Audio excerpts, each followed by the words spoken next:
अशोक अज्ञानी जी, आप लगातार बहन जी की बात करते हैं, बसपा सुप्रीमो की बात करते हैं। आप बातों ही बातों में ये भी कहते हैं कि 60 से 70 सीट बसपा को मिलेंगी। 60 से 70 अगर बसपा को मिलेंगी तो बाकी लोग कहाँ जाएंगे? किस आधार पर कहते हैं आप? तमाम लोग ये कहते हैं कि बेबुनियादी बात करते हैं अशोक अज्ञानी। 60-70 सीट कैसे मिल जाएंगी बसपा को, वो बताएं।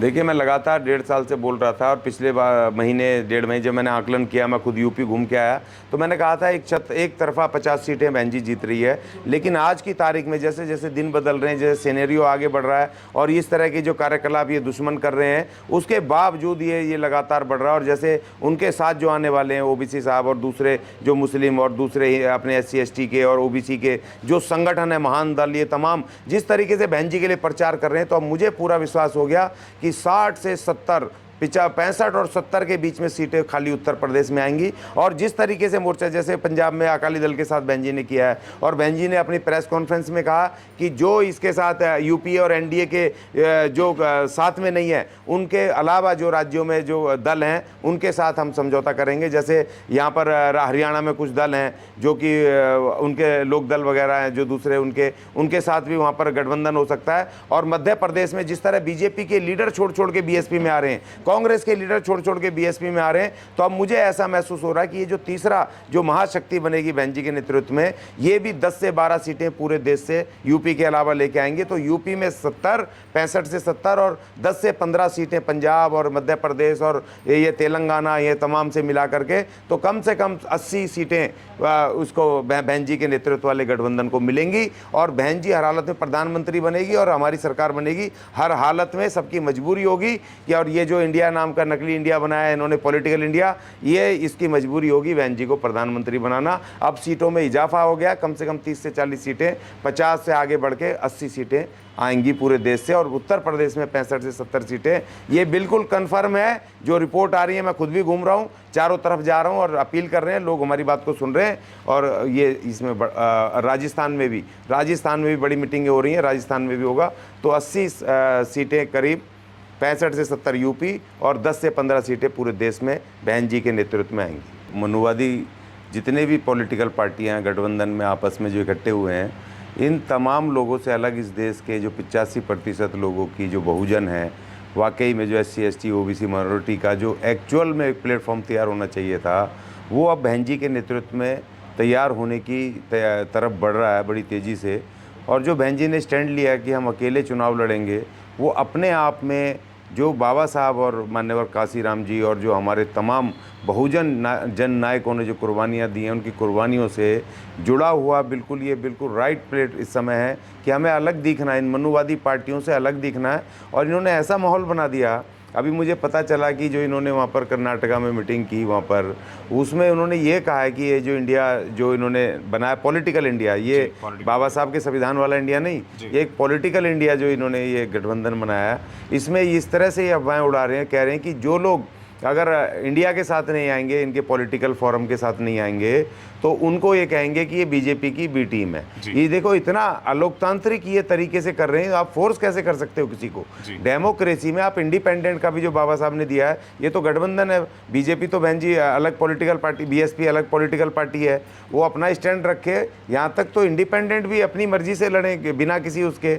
आप ऐसा माहौल बना रहे हो कि 2 पार्टी में सारे लोग सिमट जाएं और 2 पार्टी के जो वहाँ नेता हैं वो जनेऊधारी, ये तमाम अप्रकाश, ये तमाम लोग रहें कि वो सारे के सारे इस तरीके से इन्होंने 2 गठबंधन बना दिए। तो बहन जी ने जो स्टैंड लिया है अलग लड़ने का, उसका इम्पैक्ट अब आ रहा है कि कल मैं देख रहा था, उन्होंने एक उसमें न्यूज़ में उन्होंने कहा, 4 लोगों की फ़ोटो दिखाई, जिसमें से कि उन्होंने कहा कि बहन जी को मैं रिस्पेक्ट करता हूँ और बहन जी अगर स्टैंड ले लें तो इसमें हम उनको साथ जा सकते हैं। ये असदुद्दीन ओवैसी ने कल उनका एक बहुत स्ट्रिक्ट ये उनका वो है, क्योंकि वो भी अलग हैं और एक मुस्लिम एक लीडरशिप के रूप में उभरे हैं बड़ी तेज़ी से। एक ऐसा मुस्लिम लीडर जिसके पास संविधान कानून की व्यापक जानकारी है, जो खुद बैरिस्टर है, अपने आप में संविधान की बात करता है, बाबा साहब की बात करता है, और वो भी इन गठबंधनों से अलग है। और तीसरा एक महान दल जो लगातार, कल रात को भी एक वीडियो आ रहा था, 21 तारीख को उन्होंने उत्तर प्रदेश में बहन जी का प्रचार किया है,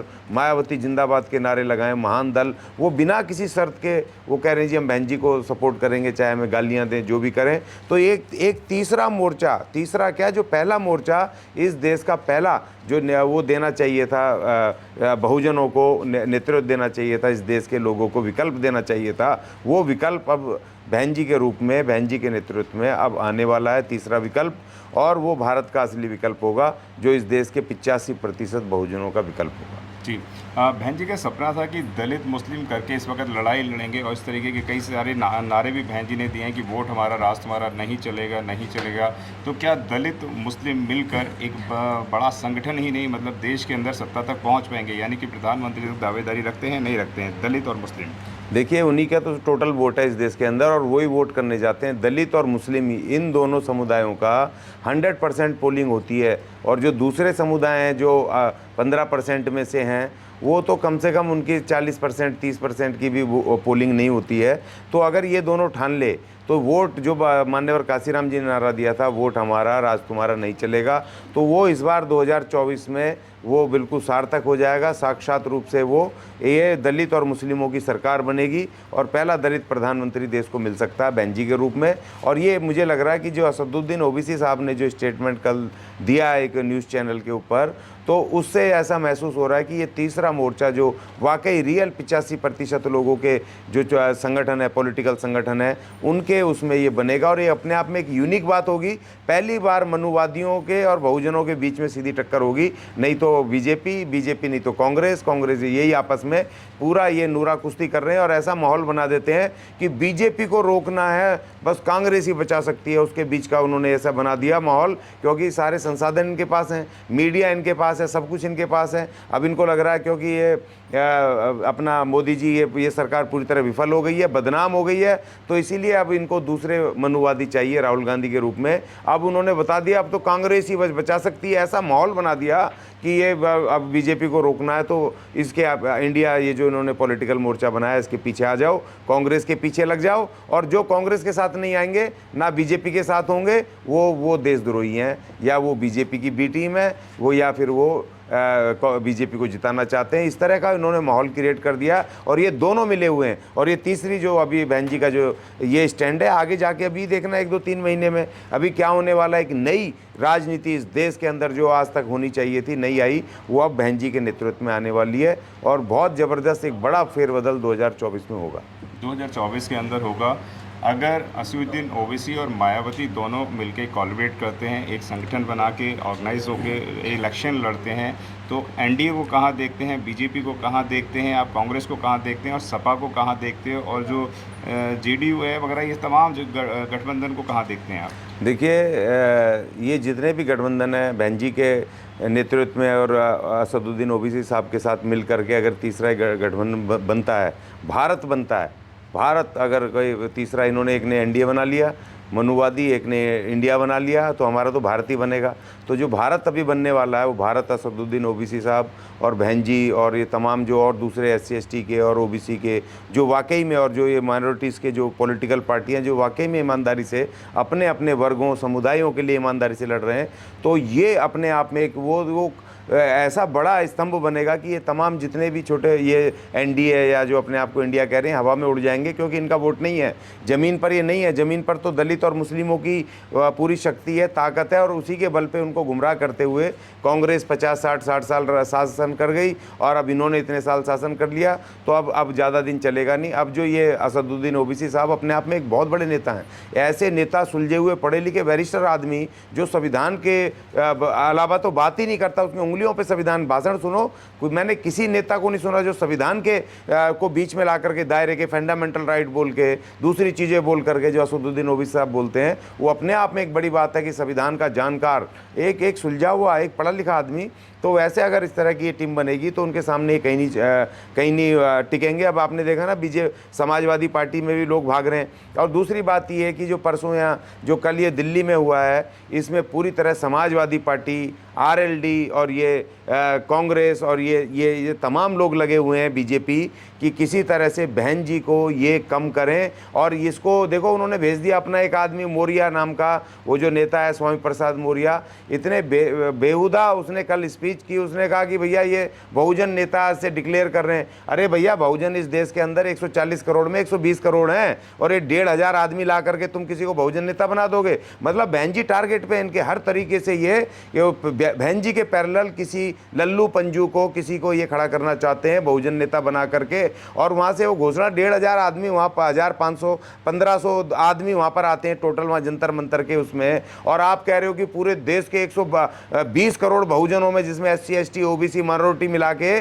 85% लोग, 120 करोड़ हैं इस देश में, और 1,500 आदमी लेके तुम किसी को बहुजन नेता कर दोगे? ये समाजवादी पार्टी RLD और इनकी साजिश है कि बहन जी को किसी तरह इसको डेमोरलाइज किया जाए, उसके वोट को कम किया जाए, क्योंकि उत्तर प्रदेश में से देश की राज सत्ता बनती है और बहन जी उत्तर प्रदेश में बहुत ताकत में है। और दिन पे दिन जिस तरीके से दिन बीतते जा रहे हैं, लोगों का, SC STs का और जो पिछड़े आर्थिक कमज़ोर जो OBC समाज हैं या जो अपने माइनॉरिटीज़ हैं, उनको अब बहन जी की तरफ आगे बढ़ रहे हैं। और जो कमज़ोर आर्थिक रूप से जो जनरल हैं, वो भी बहन जी की तरफ बढ़ रहे हैं, ताकत से बढ़ रहे हैं। महिलाएं बढ़ रही हैं, क्योंकि उनके लॉ एंड ऑर्डर को, उनके कार्यकलापों को जब वो मुख्यमंत्री थी सब याद कर रहे हैं। तो इसलिए बहन जी की ताकत बढ़ रही है। तमाम लोग मिलकर के बहन जी को हर तरीके से नीचे गिरा के, किसी उसको ला करके, विभीषण को ला करके उसको बता रहे हैं कि बहुजन नेता, लाखों की भीड़। उनको, उन चैनलों को शर्म आनी चाहिए बोलते समय। अगर रामलीला मैदान में अगर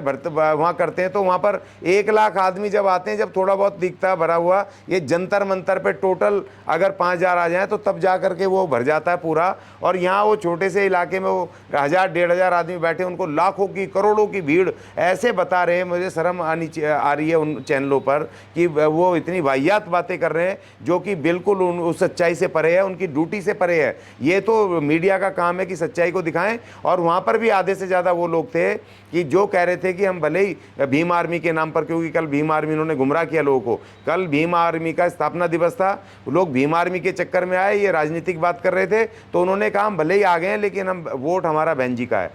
अगर आपने अभी तक हमारा चैनल सब्सक्राइब नहीं किया है तो सब्सक्राइब करें और घंटी का बटन बिल्कुल भी दबाना ना भूलें, ताकि सभी लेटेस्ट खबरें पहुंच सकें आप पे सबसे पहले।